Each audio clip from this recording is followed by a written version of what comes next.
encontrar vocês para continuarmos os nossos estudos sobre a obra O Consolador, de Francisco Cândido Xavier, pelo Espírito Emmanuel. E para continuar respondendo as perguntas sobre essa obra importante, nós temos aqui conosco o nosso parceiro, companheiro para essa tarefa, que é o Wagner Floriano. Tudo bem, Wagner? Tudo bem, Elisângela. Que Deus nos abençoe. Desejo de paz e luz a todos nós.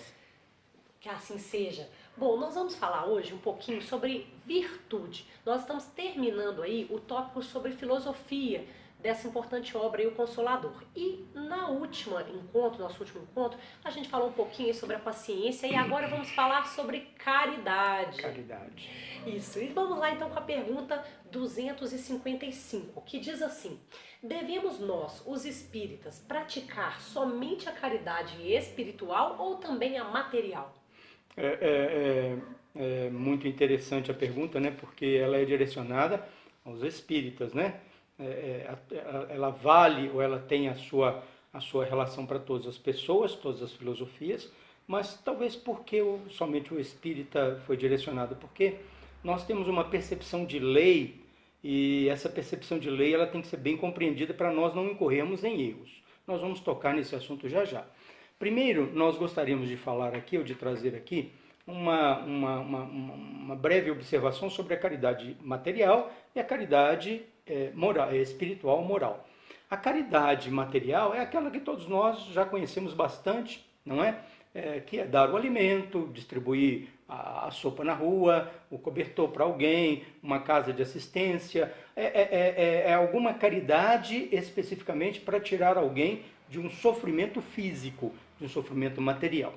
Dizem os espíritos para nós que esta é a caridade mais fácil, porque a gente tira um dinheiro do bolso, vai lá, resolve aquilo, volta para casa com a consciência relativamente tranquila e achando que está tudo bem. Na verdade está, se fez algum bem, já é uma grande virtude, não é? O grande fator da caridade, ela se vincula especificamente quando ela se torna moral. Aí ela atinge o ápice da caridade, ela atinge o ponto mais, vamos dizer assim, sublime do aspecto caridade. Mas voltando aqui um pouco sobre a caridade material.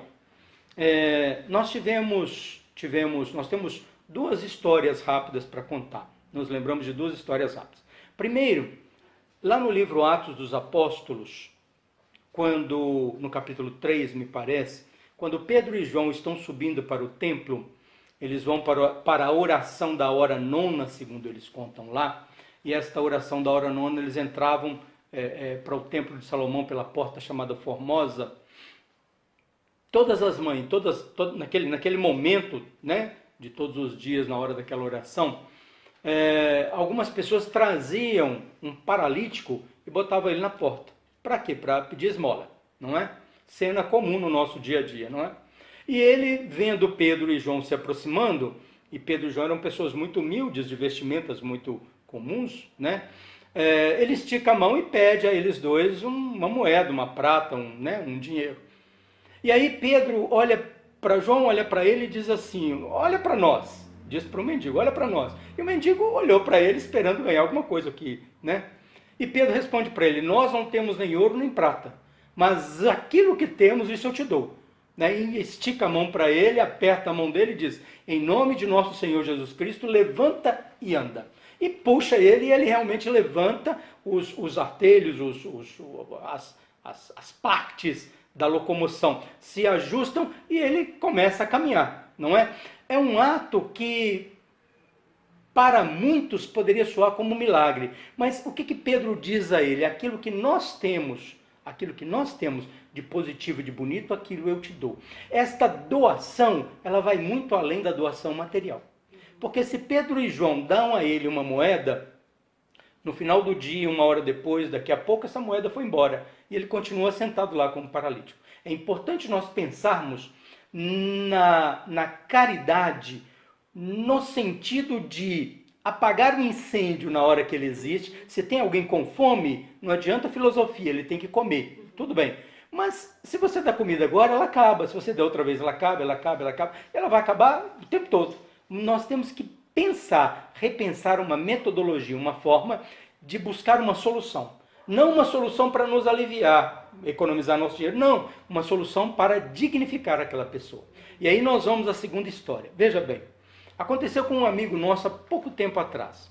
Especialista, grande trabalhador da espiritualidade, com 30 anos promovendo a caridade. E ele diz para nós, né? Tem 30 anos que estamos nesse meio e não sabemos fazer.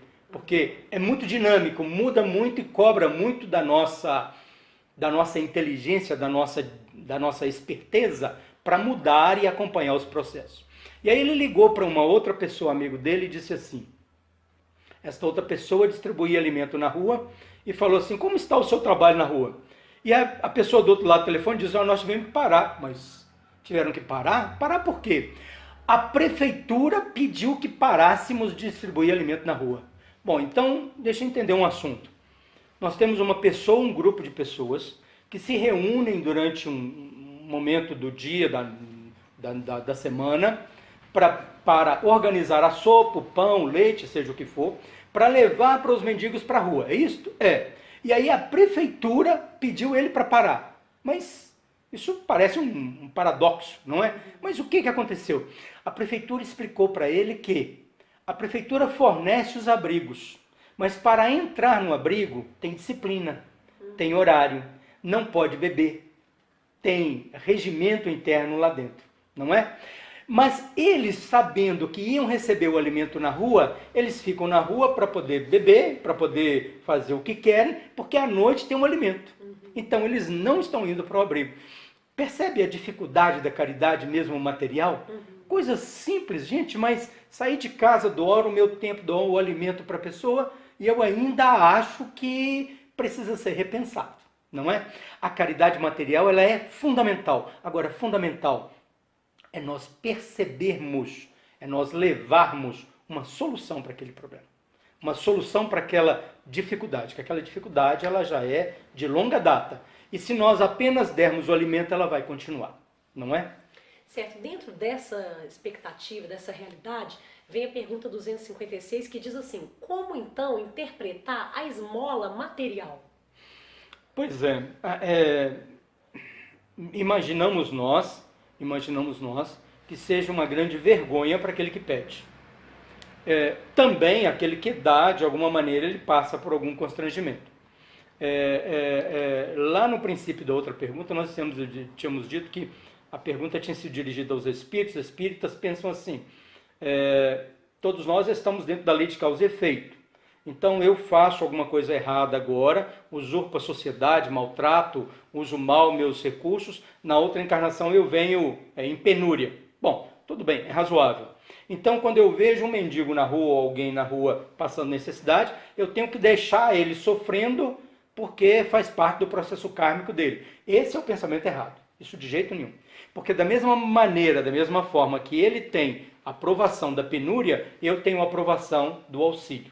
Eu tenho a aprovação de auxiliá-lo e de ampará-lo, não é? A carência material do planeta é fruto do egoísmo da humanidade ainda.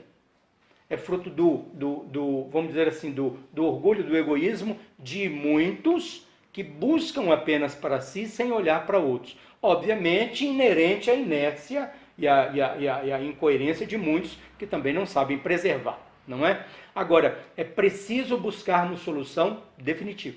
Então nós temos, dentro desse quadro, nós temos aqueles que doam e aqueles que recebem. Nós temos que pensar nas necessidades espirituais.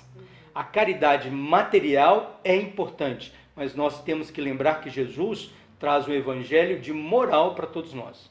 A caridade material sendo praticada, mas levando como resultado um ensinamento moral. O que é que aqueles que estão doando aprendem? Qual é a mensagem que eles agregam a si com aquele trabalho? Qual é a mensagem que eu estou deixando com aquele que recebe? Qual é o fundamento? Não é? O que eu vou melhorar para ele? É apenas a satisfação do estômago, do frio? Então, talvez eu tenha que repensar também, não é? O foco tem que ser sempre o avanço moral, a melhoria moral de todos os envolvidos. Porque às vezes a gente vê que a pessoa doa para ficar livre daquela situação que é desagradável naquele momento para ela, né? E é o fato de nós darmos nós temos que ter muito cuidado para não criar uma dependência. Cria a dependência dele em relação a nós, ele para de trabalhar e de buscar, e cria uma obrigação nossa para com ele.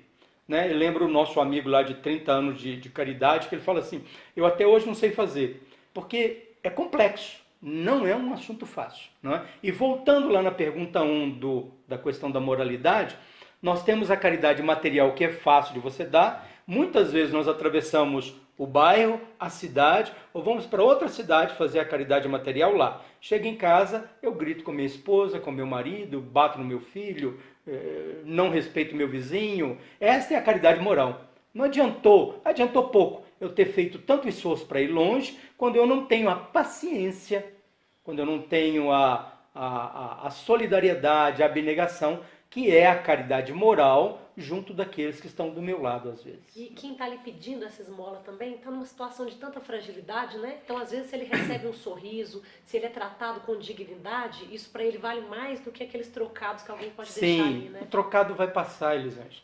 Com um pouquinho de tempo, ele perde, ele joga fora, ele vai comprar droga, ele vai fazer alguma coisa com aquilo, e aquilo acaba. O sorriso, o abraço, a afetividade, a paciência, o carinho em escutá-lo, o olhar de amor, de afeição para ele, não é? São mensagens ou são energias que eles não vão perder de forma alguma. É a caridade moral, né? Exatamente. É isso mesmo. Bom, vamos terminar, o nosso tempo acabou. Eu gostaria de agradecer muito pela sua presença. Nós agradecemos imensamente a oportunidade. E agradecer também a você que ficou conosco, que está conosco nesse estudo. E vamos voltar depois com outros vídeos, continuando a falar sobre a virtude. Muito obrigada e até lá!